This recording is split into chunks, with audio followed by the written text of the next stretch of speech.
Have you ever heard an audio system that changed your life? Well, I have. And I wouldn't be here today as the audiophiliac had I not heard this system. I'm pretty sure that that's true. That's a literal statement that everything changed when I heard this system. Now, how I got to hear it, well, I went to the New York Audio Show, and this is in 1976 or 77, and I was a total civilian, and I go there, and I heard some great systems there, but none of them were life-changing, and none of them were memorable. But I ran into this guy, Bob Katz, who was a recording engineer. We're in the hall, we're talking to each other, we instantly had a connection, and we just had a lot of stuff to talk about. We were really excited, and he said, "Oh, you got to come hear my system." And I said, "Oh, what do you have?" And he said, "Oh, I have Dalquist DQ10s, I have an Ampzilla amplifier." And I said, "I never heard of those things. What are they?" He said, "Oh, blah, blah, blah, blah." And I was like, "Wow, okay, I got to go hear that, right?" Now, I lived in Brooklyn. He lived on the Upper East Side. We picked a date. I don't think we went directly from the show. We might have, but anyway, I got to his apartment, sat in the chair, started playing music. I look at these speakers that look like, I don't know, they look like quads actually, but DQ10s, maybe I'll put them in the thumbnail for this video. They look like quad 57s. They look like the back of a car seat or something. I don't know, it's hard to describe, but they're not a box speaker.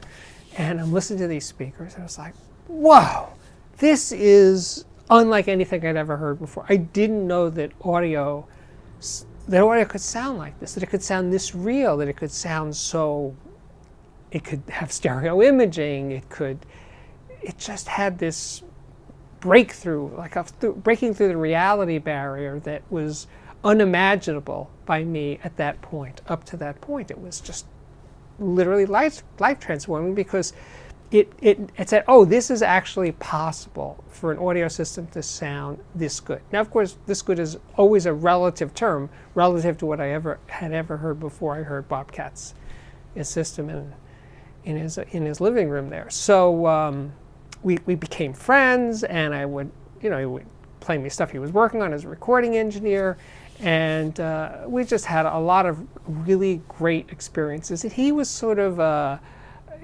teacher. He just turned me on to so many things about audio and recording and stuff, and he eventually started working for Chesky Records, and he invited me to some of those sessions, and I met David Chesky, and I became part of the whole Chesky Records deal. But hearing Bob's system, those Dalquist speakers, DQ10s, and an Ampzilla amplifier, he had a Lin LP12 turntable. This is pre-digital days, and I don't know if he had it when I had that first listen to his system, because I know he had one, but maybe he had a different turntable when I heard it the first time. But Bob was an amazing teacher, and just his intensity of all things sound and recording and all that, and music, and he was and remains a central figure in my audio lifespan. But hearing that system changed my life. And now I've heard other really important systems that had an effect on me, but nothing like that first one. Because the first one set the course for everything else. I wound up getting a job at Sound by Singer in New York City, the store in New York City, which has also altered my life. But that wouldn't have happened had I not met Bob. And I wouldn't have been involved in recording with Chesky Records and other things. And that led to me becoming a writer, and that led to me writing for CNET since 2001, and that led to a lot of other things, and led eventually to this YouTube channel. But I really think it all came from hearing Bob Katz's system in 1976 or 1977, because it was mind-altering. It was putting me in an altered state, even. I still haven't gotten over it, clearly. It's still jarring me from time to time, like what audio can actually be all about. My current obsession with horn speakers is all part of this thing, that getting closer to things sounding, if not real, this emotional connection to the sound, to the music. That's the most important thing. And how do we get there?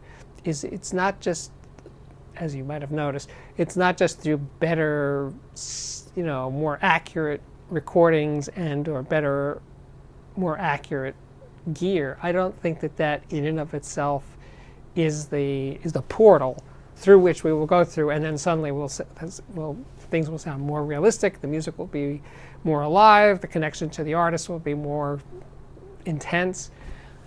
How we get there is still unknown, but I've gotten this far in the journey, and I feel like I've got a long way to go.